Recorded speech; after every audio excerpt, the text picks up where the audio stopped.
Hi friends, welcome to my YouTube channel science for railways. మనం ప్రీవియస్గా RRB ALP and టెక్నీషియన్స్కి సంబంధించి 2018 previous year క్వశ్చన్స్ని మనం మాట్లాడుకుంటూ ఉన్నాం. అందులో భాగంగా ఈచ్ అండ్ ఎవ్రీ సైన్స్ క్వశ్చన్ని మనం డీటెయిల్గా ఎక్స్ప్లెయిన్ చేసుకుంటూ వెళ్తున్నాం. సో మనం 14th August first and second shift పేపర్లు మనం క్లియర్గా మాట్లాడుకున్నాం. ఈరోజు 14th August third shift paper మనం మాట్లాడుకుందాం. ఓకేనా? ఇంకా చాలా ఏఎల్పి పేపర్స్ ఉన్నాయి, ప్రీవియస్ ఇయర్ క్వశ్చన్స్ పేపర్స్. వాటన్నిటిని కూడా నేను క్లియర్గా ఎక్స్ప్లెయిన్ చేస్తాను. సో నా హెల్త్ కాస్త బాగోలేదు, గొంతు కూడా చాలా బాగోపోవటం వల్ల నేను ఈ 5 days వీడియో చేయలేకపోయాను. ఏమీ అనుకోవద్దు, ఇప్పుడు గొంతు బాగుంది. సో డైలీ ఒక వీడియో చేయడానికి నేను మ్యాక్సిమం ట్రై చేసి మీకు పెడతాను. ఎగ్జామ్స్ ఏఎల్పి ఎగ్జామ్ వచ్చే లోపు ప్రీవియస్ క్వశ్చన్స్ అన్నిటిని కూడా మనం కంప్లీట్ చేసుకుంటే అప్పుడు మనకి ఏఎల్పి అండ్ టెక్నీషియన్ ఎగ్జామ్స్ మనకి చాలా ఈజీగా ఉంటాయి. అది చేయడానికి నేను ప్రయత్నం చేస్తాను. ఓకేనా? ఇక ఏమాత్రం కూడా ఆలస్యం చేయకుండా ఈ వీడియోని స్టార్టింగ్ నుంచి ఎండింగ్ వరకు స్కిప్ చేయకుండా చూడండి. ఓకేనా? చాలా ఇంపార్టెంట్ క్వశ్చన్స్ ఉన్నాయి, ప్రతి క్వశ్చన్ని మనం మాట్లాడుకుందాం. ఓకేనా? So coming to our first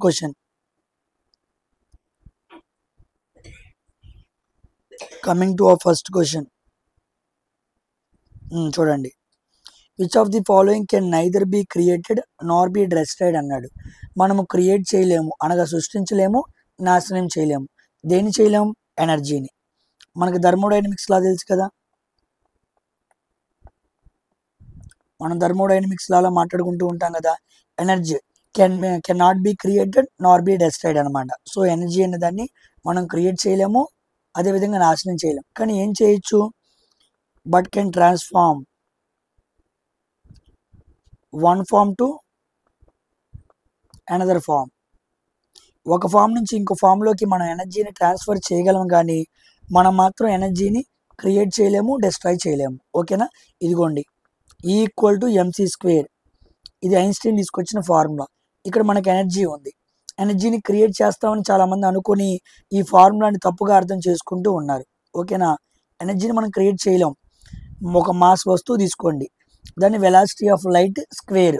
velocity of light అంట 3 × 10⁸ m/s హోల్ స్క్వేర్.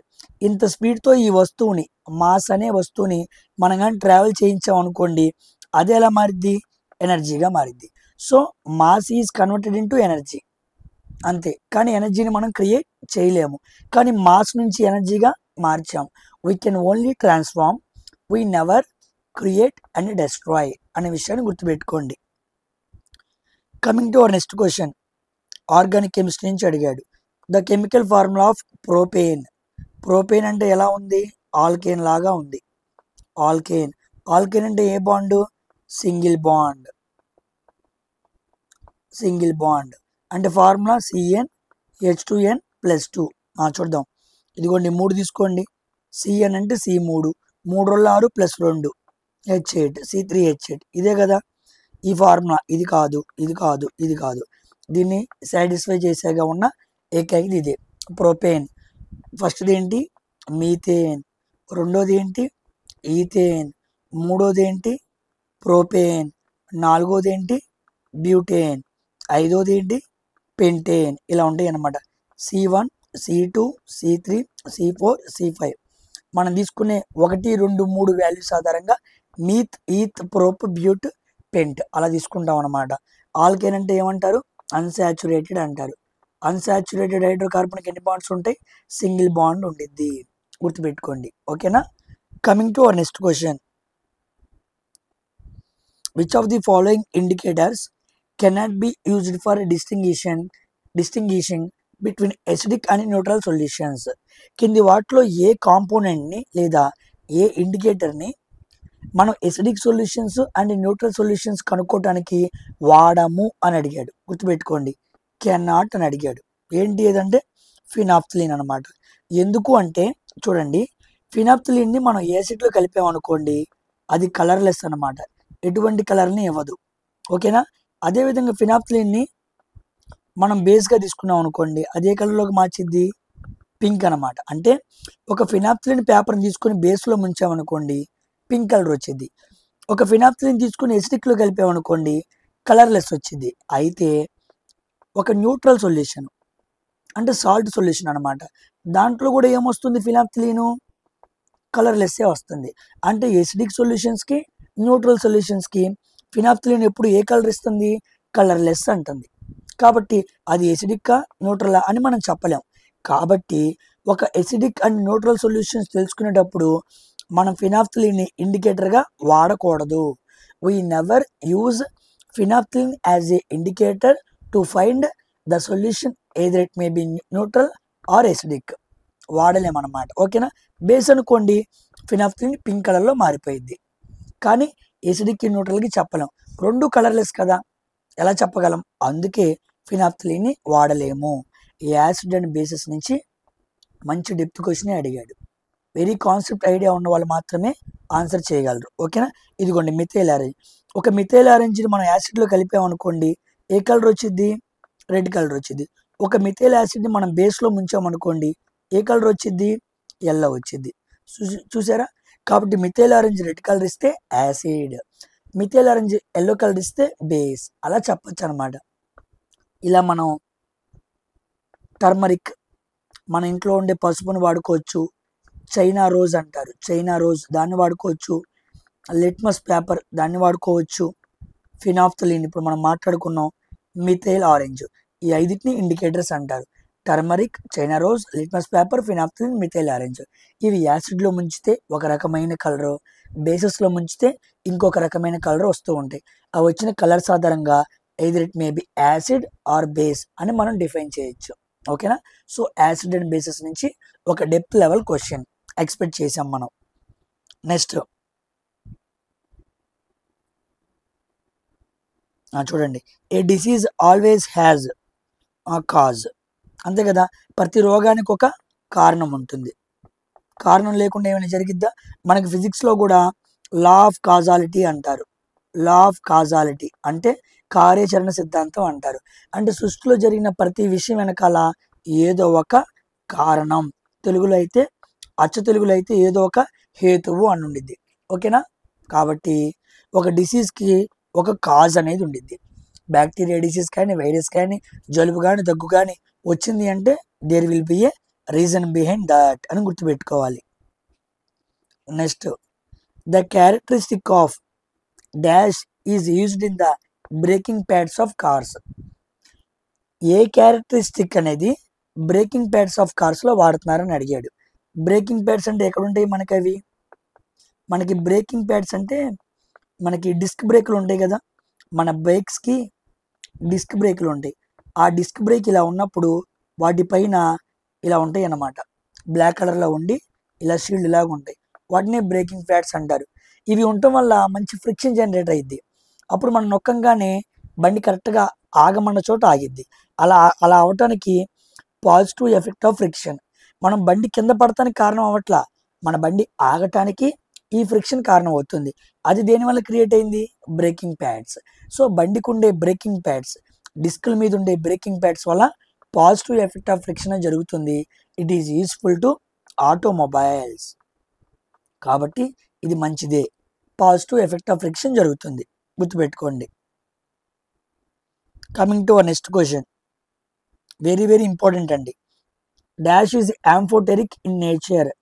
యాంఫోటెరిక్ అంటే ఏంటి అంటే ఒక ఆక్సైడ్ ఎసిడిక్ నేచర్, అదేవిధంగా బేసిక్ నేచర్, ఈ రెండు కలిగి ఉందనుకోండి దాన్ని యాంఫోటెరిక్ ఆక్సైడ్ అంటారు.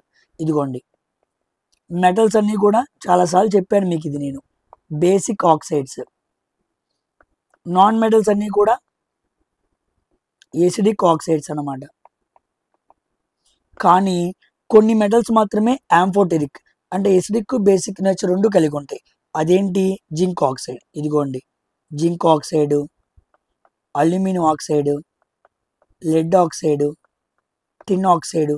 జింకు, అల్యూమినియం, లెడ్, టిన్, ఈ నాలుగు amphoteric oxides. Because when this metals react with oxygen they form oxides. Those have nature of acidic and basic nature. రెండు రకాల లక్షణాలు వాటిలో ఉన్నాయి అన్నమాట. సో జింక్ ఆక్సైడ్ అనేది ఆన్సర్. ఇది కాదు, ఇది కాదు, ఇది కాదు, గుర్తుపెట్టుకోండి. Coming to our next question, which of the following metals cannot be easily cut with knife? ఎన్నిసార్లు మాట్లాడుకున్నాం, కత్తితో కోయలేని మెటల్ ఏంటి అన్నాడు. అల్యూమినియం. అల్యూమినియం కోయలేం because it is hard metal. కానీ lithium, potassium, sodium, lithium, potassium, sodium, ఈ మూడు మనం మాట్లాడుకున్నాం. ఈ మూడు కూడా మనకి ఏ గ్రూప్లో ఉంటాయి, పీరియాడిక్ టేబుల్లో ఫస్ట్ గ్రూప్లో ఉంటాయి. వీటిని ఏమని పిలవాలి, ఆల్కలీ మెటల్స్ అనాలి. ఏమని పిలవాలి, ఆల్కలీ మెటల్స్.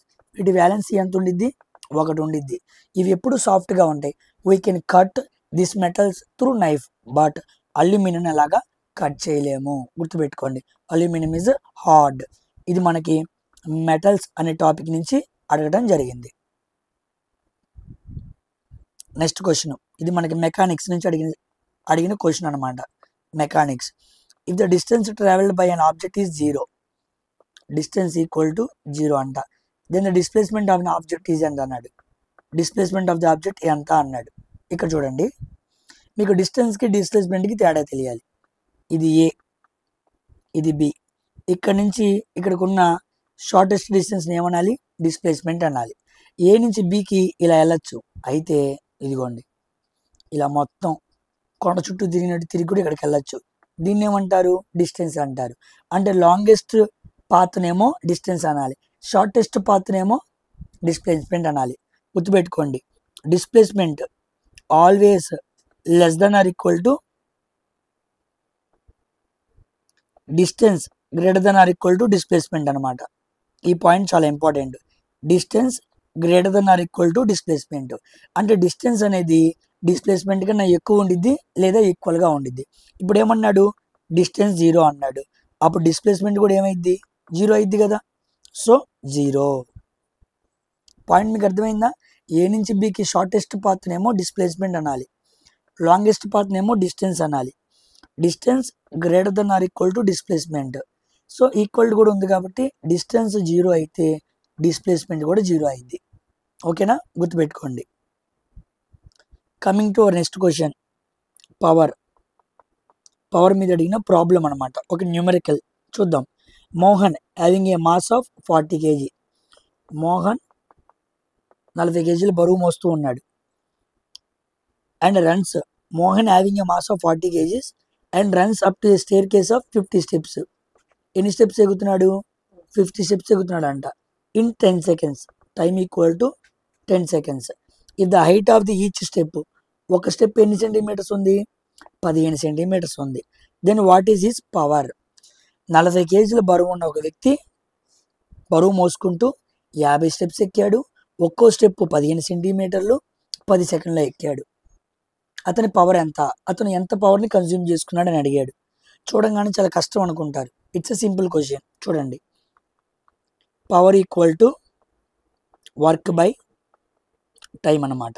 మనకు వర్క్ తెలియాలి. వర్క్ అంటే మాట్లాడుకున్నాం కదా, చేంజ్ ఇన్ కెనెటిక్ ఎనర్జీని ఏమనాలి, వర్క్ అనాలి. Change in kinetic energy is nothing but work. M అంటే ఎం, 40 kgs రాసుకున్నాను. జీ వాల్యూ ఎంత ఇచ్చాడు క్వశ్చన్లో, ఇదిగోండి 10 అన్నాడు కదా, జీ వాల్యూ 10. ఓకే. హైట్, ఒక్కొక్క మెట్ హైట్ ఎంత, మొత్తం 8 స్టెప్స్ ఉన్నాయి, 50 steps. ఒక్కోటి ఎంత, 15 centimeters. సెంటీమీటర్స్ దేంట్లో మార్చాలి, మీటర్స్లో మార్చాలి. బై 100. ఎం అంటే ఎం రాశాను, జీ అంటే జీ రాశాను. హైట్ అంటే ఒక్కో మెట్టు, మొత్తం ఒక్కో మెట్టు 15 centimeters, అలా 50 మెట్లు. మొత్తం ఉన్నది సెంటీమీటర్స్లో కదా మీటర్స్లో మార్చా. ఇప్పుడు మనకేమొచ్చింది, వర్క్ వచ్చింది. చూడండి, 0 0 5 1 5 2 0 2 1 2 5. 40 into 15 5 ఎంత, 75. ఇది అన్నమాట మనకు వచ్చింది. ఓకేనా, ఇదేంటి వర్క్. ఇప్పుడు power equal to work by time. Work ఎంత, 40 into 75. టైం ఎంత, బై 10 కదా, 10 వేసుకుందాం. ఓకేనా, 0 0 కొట్టేసేయండి. 4 ఏళ్ళు 28, 4 5 20, మొత్తం ఎంత, 300 వాట్స్ అనమాట. పవర్ని దేంట్లో కలవాలి, వాట్స్లోనే కదా. ఇది కూడా ఆన్సర్. Simple question.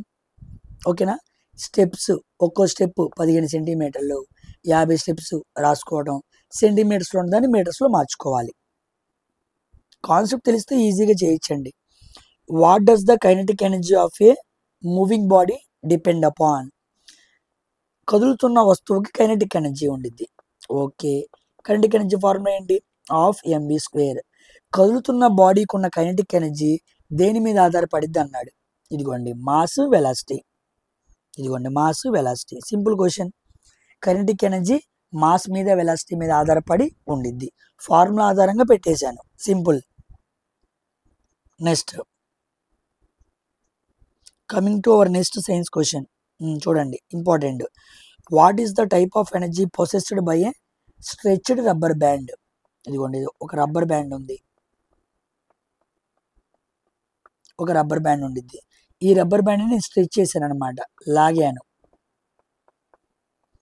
ఒక రబ్బర్ బ్యాండ్ని లాగినప్పుడు దాంట్లో ఉండే ఎనర్జీ ఏంటయ్యా అంటే, ఇదిగోండి ఇక్కడ తప్పిచ్చాడు, థర్మల్ ఎనర్జీ కాదు, potential energy is right answer అనమాట. కొన్నిసార్లు ఆప్షన్స్ కూడా తప్పిస్తుంటాడు కదా. Potential energy. ఒక రబ్బర్ని లాగి ఉంచినప్పుడు దాంట్లో ఉండే ఎనర్జీ ఏంటంటే పొటెన్షియల్ ఎనర్జీ. రబ్బర్ని వదిలామనుకోండి అప్పుడు ఉండే ఎనర్జీ కైనెటిక్ ఎనర్జీ. ఓకేనా? When rubber is released kinetic energy. When rubber is stretched అంటే లాగటం అనమాట. రబ్బర్ని లాగిపెట్టి చేత్తో పట్టుకున్నాం, క్యాట్ బాల్ని లాగిపెట్టి చేత్తో పట్టుకున్నాం అనుకోండి పొటెన్షియల్ ఎనర్జీ ఉండిద్ది. క్యాట్ బాల్ని వదిలితే కైనెటిక్ ఎనర్జీ ఉండిద్ది. బికాస్ మోషన్ ఉన్న చోట ఉండే ఎనర్జీ ఏంటి? కైనెటిక్ ఎనర్జీ కాబట్టి. ఓకేనా? గుర్తుపెట్టుకోండి. It's a simple question. Next biology నుంచి అడిగిన క్వశ్చన్ చూద్దాం. Some of the energy derived from the food we eat is stored in the form of. మనం ఫుడ్ తీసుకుంటూ ఉంటాం. మనం ఫుడ్ తీసుకున్నప్పుడు ఆ ఫుడ్ ఏ రూపంలోకి స్టోర్ అయిపోయింది? గ్లూకోజ్లోకి డివైడ్ అయింది. గ్లూకోజ్ దేంట్లో స్టోర్ అవ్వాలి? బ్లడ్లో స్టోర్ అవ్వాలి. బ్లడ్లో గ్లూకోజ్ శాతం ఎక్కువైతే దాన్ని ఏమంటారు? షుగర్ అంటారు. షుగర్ మన భాషలో చెప్పాలంటే డయాబెటీస్ అన్నమాట. మన భాష అంటే బయాలజీ భాష అని అర్థం. సో బ్లడ్లో గ్లూకోజ్ శాతం ఎక్కువైతే వచ్చేది ఏంటి? డయాబెటీస్. ఇప్పుడు ఆ గ్లూకోజ్ ఏమవ్వాలి? స్టోర్ అవ్వాలి. సో ఎక్స్ట్రా ఉన్న గ్లూకోజు గ్లైకోజన్గా స్టోర్ అవ్వాలి. The extra glucose has to be converted into glycogen. దేనివల్ల జరిగింది? ఏ రూపంలో స్టోర్ అయ్యింది అన్నాడు. ఇదిగోండి గ్లైకోజన్. చూసారా? అంటే మన బాడీలో ఎక్కువగా ఉన్న గ్లూకోజు గ్లైకోజన్ రూపంలో స్టోర్ అవ్వాలి. ఎక్కడ స్టోర్ అయింది? లివర్లో స్టోర్ అయింది. ఎప్పుడైతే మనం ఆహారం తీసుకోమో, ఉపవాసాలు ఉంటామో అప్పుడు మన బాడీకి కావాలి కదా. అప్పుడు ఈ గ్లైకోజన్ మళ్ళీ దేనిలా మారిపోయింది? గ్లూకోజ్గా మారిపోయి మన రక్తంలో కలిసి మనకి శక్తిని ఇస్తుంది అనమాట.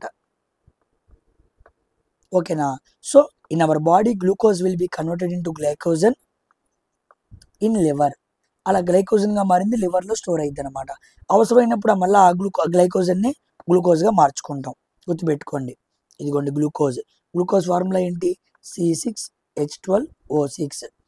ఇదిగోండి పైరువిక్ యాసిడ్. మనం గ్లూకోజ్ ఎప్పుడైనా ఆక్సిజన్ సమక్షంలో బ్రేక్ అయింది అనుకోండి పైరువిక్ యాసిడ్గా బ్రేక్ అయింది first. Amino acids. Amino acids అంటే అర్థం ఏంటంటే ప్రోటీన్స్ని పిల్లల్ని అనుకోండి. ప్రోటీన్స్ పిల్లలు. ప్రోటీన్స్ ఒక అమ్మ నాన్న ఎవరంటే ఎమినో యాసిడ్స్ అనమాట. అంటే ప్రోటీన్స్ అనేవి ఎమినో యాసిడ్స్ నుంచే వచ్చినాయి. ఓకేనా? ప్రోటీన్స్ డైజెషన్ జరిగినప్పుడు ఎలా విడిపోవాలి? ఎమినో యాసిడ్స్గా విడిపోవాలి. ఓకేనా? కార్బోహైడ్రేట్స్ ఎలా వెళ్ళిపోవాలి? గ్లూకోజ్గా విడిపోవాలి. కార్బోహైడ్రేట్స్ డైజెషన్ జరిగితే గ్లూకోజ్గా మారుతాయి. ప్రోటీన్స్ డైజెషన్ జరిగితే ఎమినో యాసిడ్స్గా మారుతాయి. ఓకేనా? ఇంతవరకు చాలు ఇక్కడ. Coming to our next question.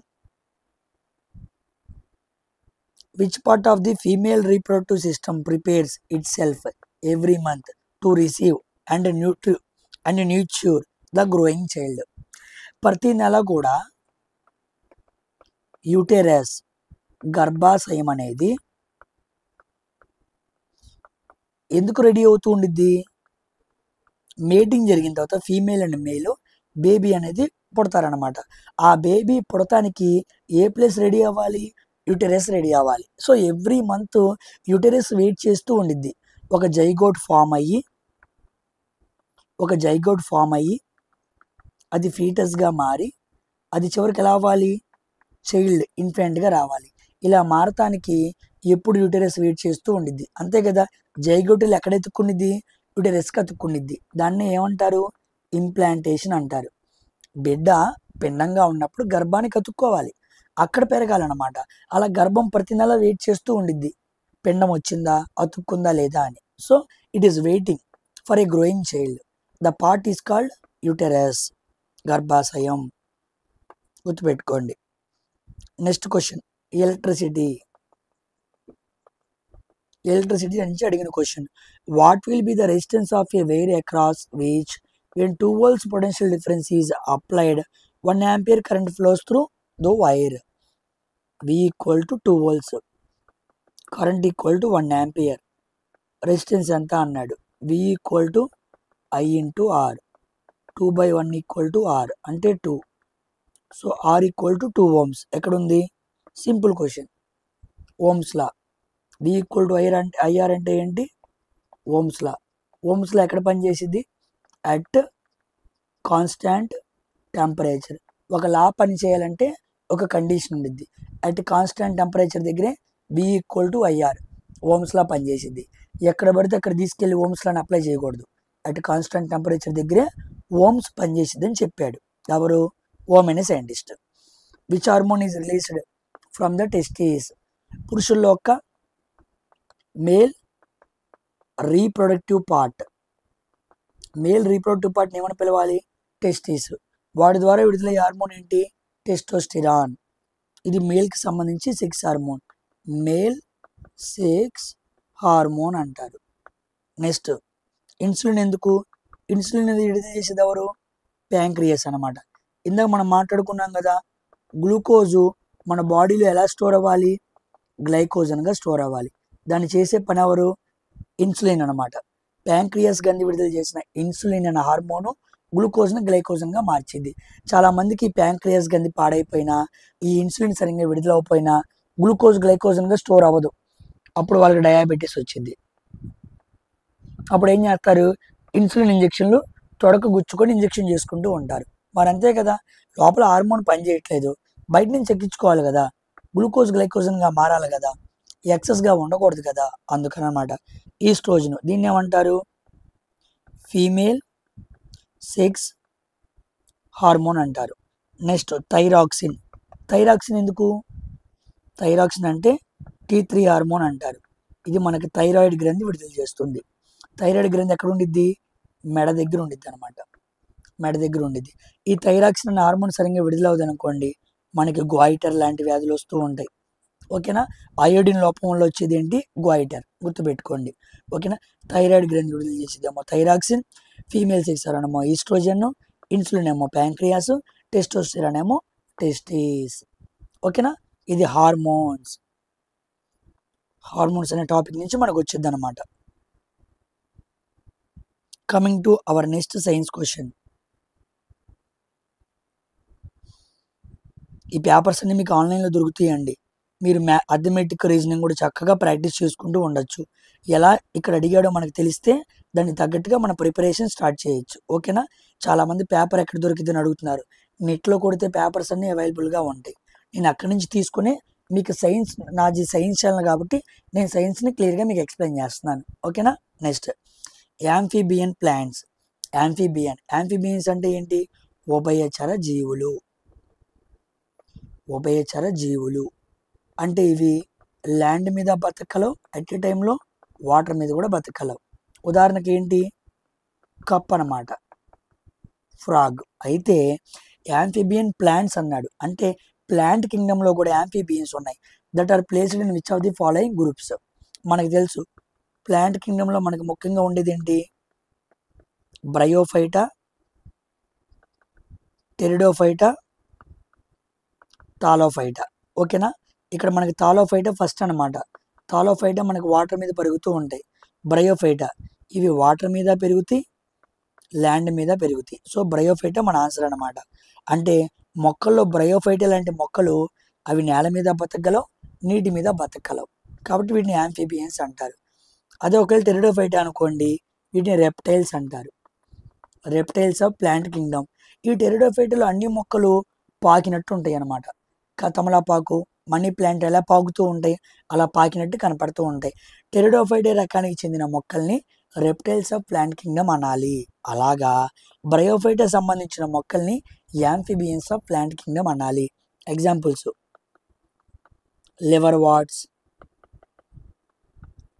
Horn watts, mosses. ఇవి మొక్కల పేర్లు అనమాట. లివర్ వాట్స్ మొక్కలు, హార్న్ వాట్స్ మొక్కలు, మోసెస్ మొక్కలు అంటారు. ఇవి బ్రయోఫైటా కిందకు వస్తాయి.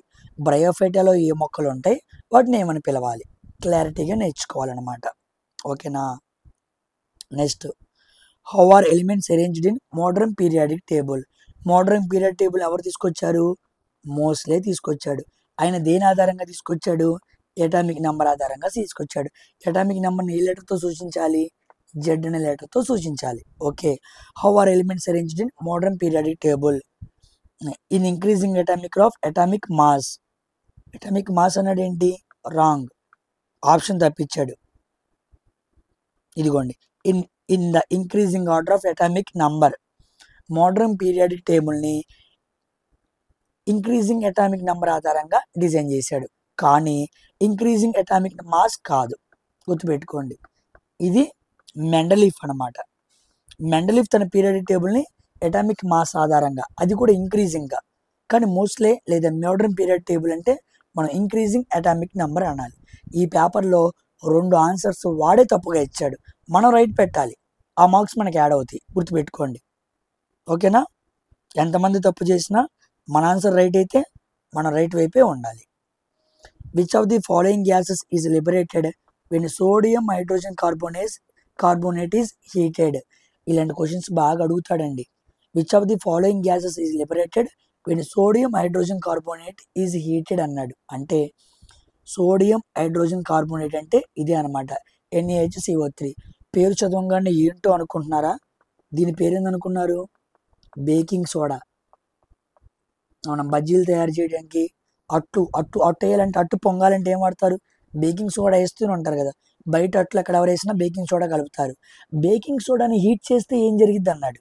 ఇదిగోండి, NaHCO3 వెన్ హీట్ చేస్తే ఏం జరిగిద్ది అన్నాడు. అప్పుడు Na2CO3 వాషింగ్ సోడా ఫామ్ అయింది, ప్లస్ CO2 ప్లస్ H2O. అంటే బేకింగ్ సోడాని వేడి చేస్తే వాషింగ్ సోడా, CO2, H2O వస్తాయి అన్నమాట. ఇదిగోండి కార్బన్ డైఆక్సైడ్. ఇదిగో కార్బన్ డైఆక్సైడ్ ఉంది కదా, so carbon dioxide. So when sodium hydrogen carbonate లేదా బేకింగ్ సోడాని హీట్ చేస్తే CO2 గ్యాస్ వచ్చింది. గుర్తుపెట్టుకోండి. దానివల్లే అట్టు పొంగుతుంది, దానివల్లే కేకు పొంగుతుంది. అలా అన్ని పొంగిన వస్తువులు కనపడుతున్నాయంటే కారణం ఏంటి? CO2 గ్యాస్ విడుదలైంది. ఎందుకు? బేకింగ్ సోడాని వాడి తయారు చేసావు కాబట్టి. ఓకేనా. నెక్స్ట్, ఇంకా డెప్త్కి వెళ్ళి ఏమడగచ్చు తెలుసా? Na2CO3 దీన్ని ఏమంటాం? ఇందాక చెప్పుకున్నాం కదా, వాషింగ్ సోడా లేదా సోడియం కార్బోనేట్ అంటారు. దీన్నేమో సోడియం హైడ్రోజన్ కార్బోనేట్ అనాలి, సోడియం కార్బోనేట్ అనాలి. దీన్ని హీట్ చేస్తే ఏమైద్ది అంటాడు. ఇది ఎగ్జామ్లో అడగలేదు, అడిగే అవకాశం ఉంది, గ్రూప్ 2లో అడిగాడు, అందుకే గుర్తొచ్చి మీకు ఎక్స్ప్లెయిన్ చేస్తున్నా. ఇదిగోండి, Na2O CO2 ఫామ్ అయింది. Na2O అంటే సోడియం ఆక్సైడ్ ప్లస్ CO2. అంటే వాషింగ్ సోడాని హీట్ చేసినా CO2 వస్తుంది. నెక్స్ట్ బేకింగ్ సోడాని హీట్ చేసినా CO2 వస్తుంది. వెన్ టూ సోడాస్ అనమాట, baking soda are washing soda, వేటిని వేడి చేసినా కామన్గా వచ్చేది ఏంటి? CO2. అది గుర్తుపెట్టుకోండి. అలా కూడా అడిగే అవకాశం ఉంది, ఎందుకైనా మంచిదని చెప్పి చెబుతున్నాను. నెక్స్ట్, లెన్సెస్ అనే టాపిక్ నుంచి వచ్చింది. A lens has a power plus 2.2 TD అనమాట, ప్లస్ 2.0 D. డి అంటే ఏంటి? డయాప్టర్. అంటే లెన్స్ పవర్ని డయాప్టర్స్లో కొలుస్తారు. The type of lens and its focal length will be. ఓకేనా. ఏ రకమైన లెన్స్ అన్నాడు, ఫోకల్ లెంత్ అంతా అన్నాడు. ఏమీ లేదు, నాకే సైట్ వచ్చింది, సైట్ రాశారు, డాక్టర్ గారి దగ్గరికి వెళ్ళాను, ఐ డాక్టర్ దగ్గరికి వెళ్ళాను. అమ్మ నీకు ప్లస్ 2.0 D ఉందమ్మా, నువ్వు వెళ్ళి స్పెట్స్ తెచ్చుకో అన్న. ఆ సీటీ తీసుకుని ఎక్కడికి వెళ్తాను? లెన్స్ షాప్కి వెళ్తా. ఆయన ఏం చేస్తాడు? ప్లస్ ఉంది కదా, ప్లస్ ఉంటే కాన్వెక్స్, మైనస్ ఉంటే concave, power equal to 1/, focal length. Focal length ఎప్పుడు ఎలా ఉండాలి? మీటర్స్లో ఉండాలి. అప్లికేషన్ పెడుతున్నాను అనమాట. పవర్ అంటే 2 కదా, 2 ఈక్వల్ టు 1/F. ఎఫ్ నాడు తీసుకెళ్ళా, F ఈక్వల్ టు 1/2. 1/2 అంటే ఎంత? 0.5 ఇంటూ 100. అప్పుడు ఎన్ని మీటర్స్? మీటర్స్లోనే కదా మార్చాల్సింది. 1/2 అంటే 0.5 మీటర్స్. ఓకేనా. సింపుల్గా వచ్చింది చూడండి. అంటే ఫోకల్ లెంత్ 0.5 మీటర్స్ తేడా ఉంటే ప్లస్ ఉంటే కాన్వెక్స్ అనమాట. కాబట్టి ఇలా ఆన్సర్ చేయాలి. చూసారా? సో కాన్వెక్స్ ప్లస్ 0.5 మీటర్స్ అంటే ఆ స్పెట్స్ అడిగిన వాళ్ళకి కాన్వెక్స్ లెన్స్ వాడాలి, 0.5 మీటర్స్ ప్లస్ చేయాలన్నమాట. ఎందుకంటే వాళ్ళకి వెనకాల పడింది, అందుకే ఏం చేయాలి, ముందుకు తీసుకోవాలి కాబట్టి ప్లస్ చేయాలి. చూసారా?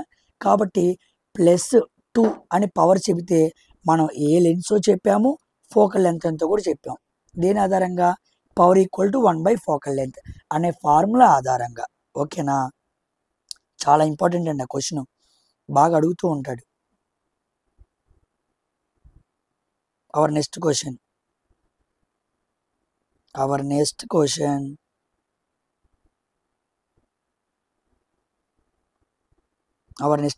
చూడండి. Name the noble gas. ఒక నోబెల్ గ్యాస్కి పేరు పెట్టమన్నాడు, పేరు ఇవ్వమన్నాడు. Which is placed in 3rd period and in 8th group of the modern periodic table. అంత తెలిసిందే కదా, నోబెల్ గ్యాస్ అన్ని ఏ గ్రూప్లో ఉంటాయి? Helium, neon, argon, krypton, xenon, radon. ఇదేమో ఫస్ట్ది, ఇదేమో second group, period 3rd period, 4th period, 5th period, 6th period, 7th incomplete. ఓకేనా? సో ఏమన్నాడు? 8th గ్రూప్ అన్నాడు. ఇదంతా 8th గ్రూప్ అనమాట. 8th group. ఏ పీరియడ్ అన్నాడు? 3rd period. First, second, third అంటే ఏమొచ్చింది? ఆర్గాన్. సో 8th పీరియడ్లోనే 8th గ్రూప్లో ఉండేవన్నీ Nobel gases. తెలుగులో వీటిని జడవాయువులు అంటారు. ఏ పీరియడ్ అంటే 3rd పీరియడ్. 3rd పీరియడ్లో నోబెల్ గ్యాస్ ఏంటి? ఆర్గాన్. అదే ఫస్ట్ పీరియడ్ అంటే హీలియం, సెకండ్ అంటే నియాన్, థర్డ్ అంటే ఆర్గాన్, ఫోర్త్ అంటే క్రిప్టాన్. అలా మనం పీరియడ్ ఆధారంగా చెప్పాలి. అడ్డు వరుసలను ఏమంటారు? పీరియడ్స్ అంటారు. నిలువు వరుసలను ఏమంటారు? గ్రూప్స్ అంటారు. ఓకేనా? మోడర్న్ పీరియాడిక్ టేబుల్లో 7 పీరియడ్స్, 18 గ్రూప్స్ ఉన్నాయి. ఐడియా ఉంది కదా? Okay, coming to next question. Very very important question అండి. లైట్లో మిర్రర్ గురించి అడిగాడు. ఇలాంటి క్వశ్చన్ రావాలని చూస్తున్నాను నేను. చూడండి, చక్కగా ఎక్స్ప్లెయిన్ చేస్తా. If an object is placed at the centre of curvature of a concave mirror then the image formed will be. ఒక కాన్కేవ్ మిర్రర్ని తీసుకొని ఆబ్జెక్ట్ని ఎక్కడ పెట్టాడంట? సెంటర్ ఆఫ్ కర్వేచర్ దగ్గర పెట్టాడంట. చూడండి, ఇది కాన్కేవ్ మిర్రర్ అనమాట. దీన్ని ఏమంటారు? పి అంటారు. దీన్ని ఏమంటారు? ఎఫ్ అంటారు. దీన్ని ఏమంటారు? సి అంటారు. ఒక ఆబ్జెక్ట్ని ఎక్కడ పెట్టాడంట? ఇక్కడ పెట్టాడంట. ఇది ఏ అనుకుందాం. ఓకేనా? ఆబ్జెక్ట్ని ఇలా పెట్టంగానే ఒక కాన్కేవ్ మిర్రర్ ముందు ఆబ్జెక్ట్ని సి దగ్గర పెట్టాడు, సెంటర్ ఆఫ్ కర్వేచర్ అంటారు. అప్పుడు ఇమేజ్ ఎక్కడ ఫామ్ అయితే అన్నాడు. చూడండి, ఇలా ఒక లైట్ రే వచ్చింది. ఎప్పుడైనా గుర్తుపెట్టుకోండి, దీన్ని ప్రిన్సిపల్ యాక్సిస్ అంటారు. ప్రిన్సిపల్ యాక్సిస్కి ఒక లైట్ రే ప్యారల్గా వచ్చింది కాబట్టి దేని గుండా వెళ్ళిద్ది? ఫోకస్ గుండా వెళ్ళిద్ది. ఓకేనా? నెక్స్ట్ ఇంకో లైట్ రే తీసుకొస్తున్నా, దాన్ని ఫోకస్ గుండా పంపించాను. ఇదిగోండి, ఫోకస్ గుండా పంపించాను. ఫోకస్ గుండా పంపించాను అనుకోండి, ఎలా వెళ్ళిద్ది? ప్యారల్గా వెళ్ళిద్ది. ఎలా వెళ్ళిద్ది? ప్యారల్గా వెళ్ళిద్ది. అంటే ఒక ఆబ్జెక్ట్ని తీసుకొని నేను ఇలా ప్యారల్గా పంపించాను అనుకోండి, ఫోకస్ గుండా వెళ్ళిద్ది. ఇలా ఫోకస్ గుండా పంపించాను అనుకోండి, ప్యారల్గా వెళ్ళిద్ది. ఇక్కడ ఫామ్ అయింది అనమాట. చూసారా? అంటే నేను ఆబ్జెక్ట్ని ఎక్కడ పెట్టాను? సి దగ్గర పెట్టాను. నాకు ఇమేజ్ కూడా ఎక్కడ ఫామ్ అయింది? సి దగ్గరే ఫామ్ అయింది. అంటే ఒక కాన్కేవ్ మిర్రర్లో ఆబ్జెక్ట్ని సి దగ్గర పెడితే ఇమేజ్ ఎక్కడ ఫామ్ అయింది? సి దగ్గరే ఫామ్ అయింది. ఆబ్జెక్ట్ని సి దగ్గర పెడితే ఇమేజ్ కూడా సి దగ్గరే ఫామ్ అయింది. ఏ సైజులో ఉంది? ఇది ఎంత సైజులో ఉందో ఇది కూడా అంతే సైజులో ఉంది. Same size. ఎలా వచ్చింది? ఇన్వర్ట్ అయింది అనమాట. కిందకి పడింది, ఇన్వర్ట్ అయింది. So in concave mirror when object is placed at C the image will be placed at C same point. ఎక్కడ పెట్టానో అక్కడే ఫామ్ అయింది అనమాట. ఇప్పుడు చూడండి ఆప్షన్స్. ఇదిగోండి, రియల్. కాన్కేవ్ మిర్రర్ వచ్చిన ఇమేజెస్ ఎలా ఉంటాయి? రియల్గా ఉంటాయి. ఆఫ్ సేమ్ సైజ్ అనమాట. ఎక్కడ పెట్టాడో కూడా అడగల, సేమ్ సైజ్ అన్నాడు. ఇదిగోండి, సేమ్ సైజ్. అంతే కదా? ఇక్కడ ఎంత పెట్టాడు, ఇక్కడ కూడా అంతే ఉంది. చూడండి, సేమ్ సైజ్. గుర్తుపెట్టుకోండి, కాన్కేవ్ మిర్రర్ ఇమేజెస్ అన్నీ కూడా రియల్. ఒక కండిషన్లో మాత్రమే వర్చువల్ వస్తూ ఉండిద్ది, కానీ కాన్కేవ్ మిర్రర్స్లోంచి వచ్చిన ఇమేజెస్ ఎప్పుడు రియల్గా ఉంటాయి. Real image is always invert. Real image ఎప్పుడు ఎలా ఉండిద్ది? ఇన్వర్ట్గా ఉండిద్ది, సేమ్ సైజ్. ఓకేనా, చాలా ఇంపార్టెంట్. ఇలా కాన్కేవ్ మిర్రర్లో మనకి 6 కండిషన్స్ ఉంటాయి, అవన్నీ చదువుకోవాలి, ఎగ్జామ్స్లో అడుగుతాడు.